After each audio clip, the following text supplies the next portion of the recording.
ఆంధ్రప్రదేశ్ రాష్ట్రంలో చిత్తూరు జిల్లాలో మంత్రి రోజా, సినీ నటి రోజా ప్రాతినిధ్యం వహిస్తున్న నగరి నియోజకవర్గంలో అసమ్మతి సెగలు పొగలు కక్కుతున్నాయి. అక్కడ ఏం జరుగుతుందంటే రోజా వర్సెస్ కేజే అంటున్నారు. కేజే అంటే అక్కడ ఆంధ్రప్రదేశ్ రాష్ట్ర Ediga corporation chairman KJ Kumar, ఆయన సతీమణి కేజే శాంతి కుమారి. అక్కడ 5 మండలాల్లో ఉండే వైఎస్ఆర్సీపీ నాయకులందరూ కూడా ఏకగ్రీవంగా ఒకే నిర్ణయానికి వచ్చారు. మాకు రోజా వద్దు, రోజా అహంభావంతో మమ్మల్ని లెక్క చేయటం లేదు. ఆమె 2 సార్లు ఓడిపోతే మేము పాపం ఓడిపోయింది కదా అని 2 సార్లు ఆమెని మా కృషితో గెలిపించాం. ఆమె అసలు మమ్మల్ని లెక్క కూడా చేయటం లేదు. అందువల్ల ఈసారి మాకు రోజా వద్దు, మాకు కేజే శాంతి కుమారి, గతంలో ఈమె మున్సిపల్ చైర్పర్సన్గా పనిచేసింది, ఆమె కావాలి అని ముక్త కంఠంతో 5 మండలాల నాయకులు వాళ్ళు బహిరంగంగానే సజ్జల రామకృష్ణారెడ్డి తెలియజేయడం జరిగింది. ఇక దీనికి తోడు అదే నియోజకవర్గానికి చెందిన కీలక నాయకుడు, ముఖ్య నాయకుడు, ప్రస్తుత శ్రీశైల దేవస్థానం చైర్మన్, బోర్డు చైర్మన్గా ఉన్న రెడ్డివారి చక్రపాణి రెడ్డి, ఆయన కూడా రోజాకి నియోజకవర్గంలో ఆమెకి మంచి పేరు లేదు, అక్కడ ఓటర్లు ప్రజలు అనుకూలంగా లేరు, ఆమె అహంభావంతో ఈసారి రోజాకి సీట్ ఇస్తే ఆమె గెలిచే అవకాశాలు లేవు, రెడ్డివారి చక్రపాణి రెడ్డి కూడా కేజే శాంతి కుమార్ అయితేనే అవకాశాలు బాగుంటాయి, అభ్యర్థిని మార్చండి అని చెప్పి హైకమాండ్ దృష్టికి తీసుకువెళ్ళారు.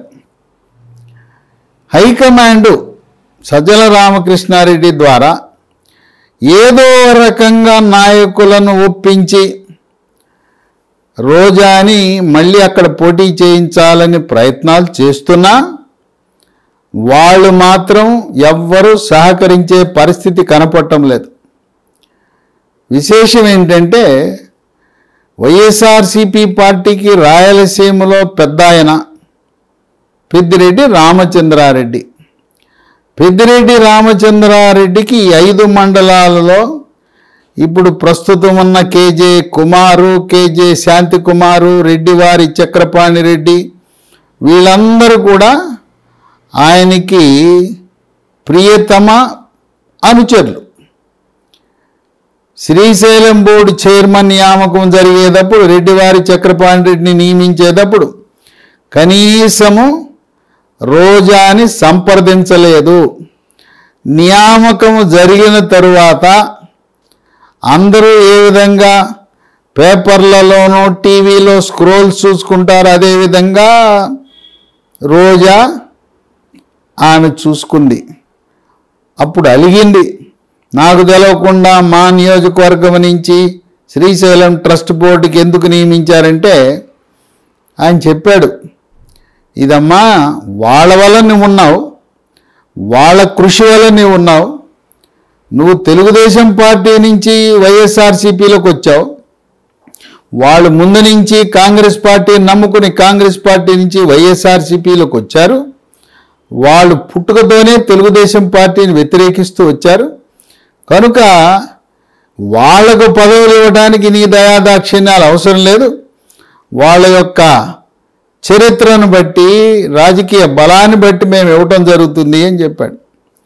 అలాగే కేజే కుమార్ని రాష్ట్ర ఈడిగ కార్పొరేషన్ చైర్మన్గా నియమించినప్పుడు కూడా కనీసం మాట మాత్రము రోజాకి చెప్పకుండా ఆయన నియామకం జరిగింది. రోజా 2019లో గెలవగానే మంత్రి అవ్వాలని ఆశించింది.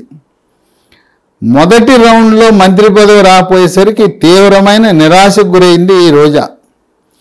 అప్పుడు ఆమె తృప్తిపరచడానికి ఏపీ ఐఐసి కార్పొరేషన్ చైర్పర్సన్ పదవి ఇచ్చారు. రోజా ఆమె మొట్టమొదటిసారిగా తెలుగుదేశం పార్టీలో చేరి తెలుగుదేశం పార్టీ రాష్ట్ర మహిళా అధ్యక్షురాలుగా పనిచేశారు. చేసి 2004లో నగరి నుంచి పోటీ చేసి ఓటమి చెందాడు. 2004లో నగర్లో ఓడిన తర్వాత చంద్రబాబు నాయుడు 2009లో ఆమెని చంద్రగిరి పంపించడం జరిగింది. చంద్రగిరిలో రోజాకి గల్లా అరుణకుమారి కాంగ్రెస్ పార్టీ తరపున హోరాహోరీ పోటీలో మళ్ళీ రెండవసారి 2009లో రోజా అక్కడ కూడా చంద్రగిరిలో కూడా ఓటమి చెందింది. ఇక 2009లో ఓడిన తర్వాత రాజశేఖర రెడ్డిని కలిసి పార్టీ మారింది.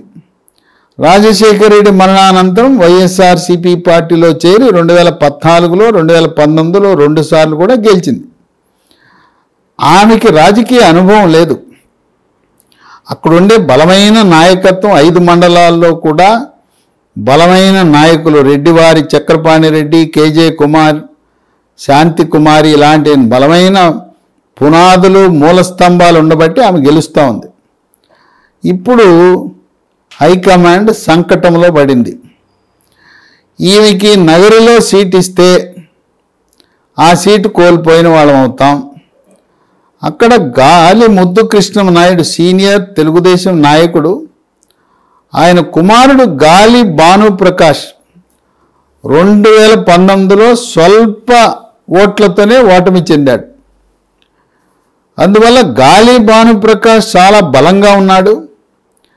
పైగా జనసేన తెలుగుదేశం పార్టీ కలిసి పోటీ చేయటం వల్ల ఈసారి నగరిలో రోజా గెలవటం అనుమానమైన ఆలోచిస్తూ ఉంది హైకమాండ్.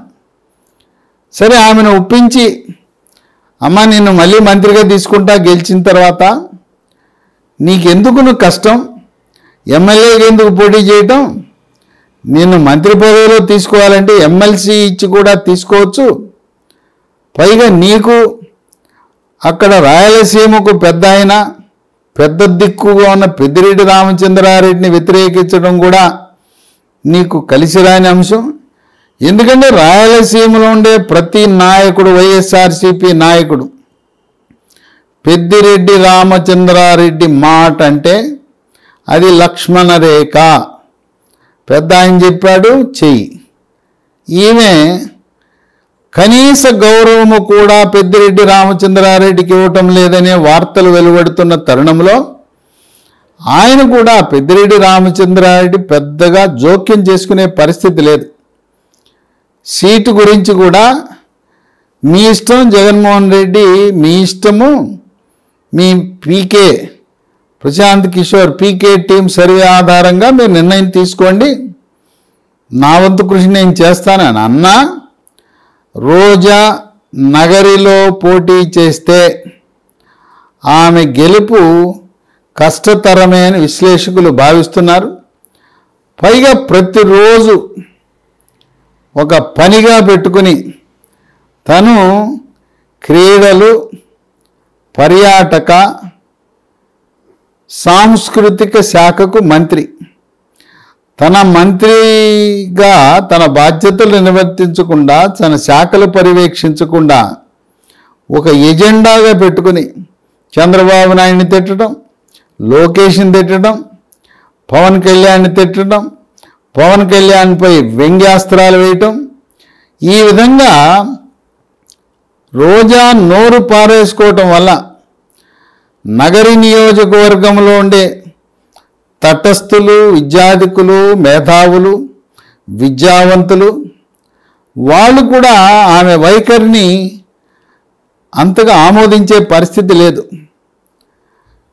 ఈ విధంగా ఈ తిట్ల పురాణము, వ్యంగ్యాస్త్రాలు, అవమానకరమైన డైలాగులు, సినిమా డైలాగులు లాంటి డైలాగులు రోజా ఆమె ప్రతిరోజు మీడియాలో వదలటం వల్ల ఆమె నగరిలో పోటీ చేస్తే కష్టకాలమే, శాసనసభ మెట్లు ఎక్కటం కష్టమేనని విశ్లేషకులు భావిస్తున్నారు.